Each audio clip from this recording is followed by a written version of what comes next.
ನಮಸ್ಕಾರ. 2026ರ ಐಪಿಎಲ್ಗಾಗಿ ಹೀಗಿದೆ ನೋಡಿ ಆರ್ಸಿಬಿಯ ಹೊಸ ತಂಡಕ್ಕೆ ಎಂಟ್ರಿ ಕೊಟ್ಟರು 8 ಹೊಸ ಆಟಗಾರರು. ಹೀಗಿರಲಿದೆ ನೋಡಿ ಬಲಿಷ್ಠ ಪ್ಲೇಯಿಂಗ್ 11. ಹಾಗಾದರೆ ಸುದ್ದಿಯ ಸಂಪೂರ್ಣ ಮಾಹಿತಿ ಏನು? ಅಷ್ಟಕ್ಕೂ 2026ರ ಐಪಿಎಲ್ಗಾಗಿ ನಮ್ಮ ಆರ್ಸಿಬಿ ತಂಡ ಯಾವ ರೀತಿಯಾಗಿದೆ ಮತ್ತು ಅದರ ಪ್ಲೇಯಿಂಗ್ 11 ಹೇಗಿರಲಿದೆ ಎನ್ನುವುದರ ಕಂಪ್ಲೀಟ್ ಮಾಹಿತಿಯನ್ನ ಈ ವಿಡಿಯೋದಲ್ಲಿ ತಿಳಿಸ್ಕೊಡ್ತಾ ಹೋಗ್ತೀನಿ. ಆದ್ದರಿಂದ ದಯವಿಟ್ಟು ಈ ವಿಡಿಯೋವನ್ನ ಕೊನೆವರೆಗೂ ನೋಡಿ. ಆದರೆ ಅದಕ್ಕಿಂತಲೂ ಮುನ್ನ ನೀವು ಕೂಡ ಆರ್ಸಿಬಿ ತಂಡದ ಅಭಿಮಾನಿಗಳಾಗಿ ಈ ವಿಡಿಯೋವನ್ನು ನೋಡುತ್ತಿದ್ದರೆ ತಪ್ಪದೆ ಈ ಕೂಡಲೇ ಈ ವಿಡಿಯೋಗೊಂದು ಲೈಕ್ ಮಾಡಿ ಮತ್ತು ನಮ್ಮ ಚಾನೆಲ್ಗೊಂದು ಸಬ್ಸ್ಕ್ರೈಬ್ ಮಾಡಿ. ಹೌದು, ಡಿಫೆಂಡಿಂಗ್ ಚಾಂಪಿಯನ್ ಆಗಿರತಕ್ಕಂಥ ನಮ್ಮ ರಾಯಲ್ ಚಾಲೆಂಜರ್ಸ್ ಬೆಂಗಳೂರು ತಂಡ ಈ ಬಾರಿಯ ಮಿನಿ ಹರಾಜಿನಲ್ಲಿ ಭರ್ಜರಿ ಭೇಟಿಯನ್ನ ನಡೆಸಿದೆ ಸ್ನೇಹಿತರೆ. 16 ಕೋಟಿ ಪರ್ಸ್ ವ್ಯಾಲ್ಯೂ ಇಟ್ಟುಕೊಂಡು ಆಕ್ಷನ್ಗೆ ಧುಮುಕಿದ್ದ ಆರ್ಸಿಬಿ 8 ಆಟಗಾರರನ್ನ ಬೈ ಮಾಡಿಕೊಳ್ಳುವ ಮೂಲಕ ಬಲಿಷ್ಠ ತಂಡವನ್ನೇ ಕಟ್ಟಿದೆ ಸ್ನೇಹಿತರೆ. ಈ ಮುಖ್ಯವಾಗಿ ಮತ್ತೊಮ್ಮೆ ಚಾಂಪಿಯನ್ ಆಗಲು ಆರ್ಸಿಬಿ ಪಣ ತೊಟ್ಟಿದಂತೆ ಕಾಣುತ್ತಿದೆ. ಇನ್ನು ಆರ್ಸಿಬಿ ಯಾವೆಲ್ಲ ಆಟಗಾರರನ್ನ ಖರೀದಿ ಮಾಡಿದೆ ಅಂತ ನೋಡ್ತಾ ಬರುವುದಾದರೆ ಮೊದಲನೇದಾಗಿ ವೆಂಕಟೇಶ್ ಅಯ್ಯರ್ ಅವರನ್ನ 7 ಕೋಟಿ ರೂಪಾಯಿಗಳನ್ನ ನೀಡಿ ಖರೀದಿ ಮಾಡಿತು. ಅದಾದ ಬಳಿಕ ಮಂಗೇಶ್ ಯಾದವ್ ಅವರಿಗೆ 5.20 ಕೋಟಿ ರೂಪಾಯಿಗಳನ್ನ ನೀಡಿತು. ಅದಾದ ನಂತರ ಜೋಕೆಬ್ ಡೆಫಿನ್, ಜೋರ್ಡನ್ ಕಾಕ್ಸ್, ಕನಿಕ್ಷ್ ಹಾಗೂ ವಿಹಾನ್ ಮಲ್ಹೋತ್ರಾ, ವಿಕಿ ಓಸ್ವಾತ್ ಮತ್ತು ಸ್ವಸ್ತಿಕ್ ದೇಸ್ವಾಲ್ ರವರನ್ನ ಆರ್ಸಿಬಿ ಇಂದಿನ ಹರಾಜಿನಲ್ಲಿ ಬೈ ಮಾಡಿತ್ತು ಸ್ನೇಹಿತರೆ.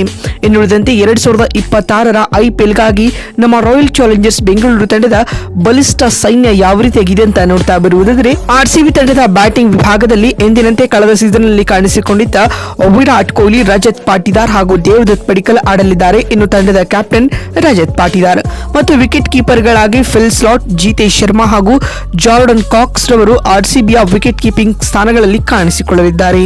ಇನ್ನು ಉಳಿದಂತೆ ಆಲ್ರೌಂಡರ್ಗಳಾಗಿ ಸ್ಟಾರ್ ಆಲ್ರೌಂಡರ್ಗಳ ದಂಡೆ ಇದೆ. Venkatesh Iyer, Krunal Pandya, Mangesh Yadav, Tim David, Jacob Bethell, Romario Shepherd, Swapnil Singh, Swastik Deswal, Kanishk ಹಾಗೂ ವಿಹಾನ್ ಮಲ್ಹೋತ್ರಾ ಮತ್ತು ವಿಕಿ ಓಸ್ವಾಲ್ ರವರು ಆರ್ಸಿಬಿಯ ಆಲ್ರೌಂಡಿಂಗ್ ಪಾಳಯದಲ್ಲಿ ಕಾಣಿಸಿಕೊಂಡಿದ್ದಾರೆ. ಇನ್ನು ಉಳಿದಂತೆ ಆರ್ಸಿಬಿ ತಂಡದ ಬಲಿಷ್ಠ ಬೌಲಿಂಗ್ ಲೈನಪ್ ಯಾವ ರೀತಿಯಾಗಿದೆ ಅಂತ ನೋಡ್ತಾ ಬರುವುದಾದರೆ ಜೋಸ್ ಹೆಜಲ್ವುಡ್, ಭುವನೇಶ್ವರ್ ಕುಮಾರ್, ರಸಿಕ್ ಸಲಾಂ ದಾರ್, ಯಶ್ ದಯಾಲ್, ಸುಯೇಶ್ ಶರ್ಮಾ, ಜೋಕಬ್ ಬೆಥೆಲ್, ನುವಾನ್ ತುಷೇರಾ ಹಾಗೂ ಅಭಿನಂದನ್ ಸಿಂಗ್ ಆರ್ಸಿಬಿಯ ಬೌಲಿಂಗ್ ಪಾಳಯದಲ್ಲಿ ಕಾಣಿಸಿಕೊಳ್ಳುತ್ತಿದ್ದಾರೆ ಸ್ನೇಹಿತರೆ. ಈ ಬಲಿಷ್ಠ ಸೈನ್ಯವನ್ನ ಇಟ್ಟುಕೊಂಡು 2026ರ ಐಪಿಎಲ್ಗಾಗಿ ನಮ್ಮ ಆರ್ಸಿಬಿ ತಂಡದ ಪ್ಲೇಯಿಂಗ್ 11 ಯಾವ ರೀತಿಯಾಗಿರಬಹುದು ಅಂತ ನೋಡ್ತಾ ಬರುವುದಾದರೆ ಇಲ್ಲಿ ಓಪನರ್ಸ್ ಗಳಾಗಿ ಎಂದಿನಂತೆ ನಮ್ಮ ಕಿಂಗ್ ಕೊಹ್ಲಿ ಹಾಗೂ ಫಿಲ್ ಸ್ಲಾಟ್ ಇನ್ನಿಂಗ್ಸ್ ಆರಂಭಿಸುವ ಸಾಧ್ಯತೆಗಳು ಹೆಚ್ಚಾಗಿದೆ ಸ್ನೇಹಿತರೆ. ಇನ್ನು ಇದಾದ ಬಳಿಕ ನಂಬರ್ 3 ನಲ್ಲಿ ಇಂದು ಬೈ ಮಾಡಿರತಕ್ಕಂತಹ ವೆಂಕಟೇಶ್ ಅಯ್ಯರ್ ಆಡಿದರೆ ನಂಬರ್ 4ರ ಕ್ರಮಾಂಕದಲ್ಲಿ ರಜತ್ ಪಾಟಿದಾರ್, 5ನೇ ಸ್ಲಾಟ್ ನಲ್ಲಿ ಟಿಮ್ ಡೇವಿಡ್, 6ನೇ ಕ್ರಮಾಂಕದಲ್ಲಿ ಜಿತೇಶ್ ಶರ್ಮಾ, 7ನೇ ಸ್ಲಾಟ್ ನಲ್ಲಿ ರೊಮಾರಿಯೋ ಶೆಫರ್ಡ್, 8ನೇ ಕ್ರಮಾಂಕದಲ್ಲಿ ಕೃನಾಲ್ ಪಾಂಡ್ಯ ಆಡಲಿದ್ದಾರೆ. ಈ ಮುಖ್ಯವಾಗಿ ನಂಬರ್ 8ರವರೆಗೂ ಕೂಡ ಆರ್ಸಿಬಿಯ ಗನ್ ಬ್ಯಾಟಿಂಗ್ ಲೈನಪ್ ಇರಲಿದೆ ಅಂತ ಹೇಳಬಹುದು. ಅದಾದ ಬಳಿಕ ಭುವನೇಶ್ವರ್ ಕುಮಾರ್, ಯಶ್ ದಯಾಲ್ ಹಾಗೂ ಜೋಸ್ ಹೆಜಲ್ವುಡ್ ಆಡಲಿದ್ದಾರೆ. ಇಲ್ಲಿ ಸ್ಪಿನ್ನರ್ ಆಗಿ ಸುಯೇಶ್ ಶರ್ಮಾರವರನ್ನ ಆರ್ಸಿಬಿ ಬಳಸಿಕೊಳ್ಳಬಹುದು.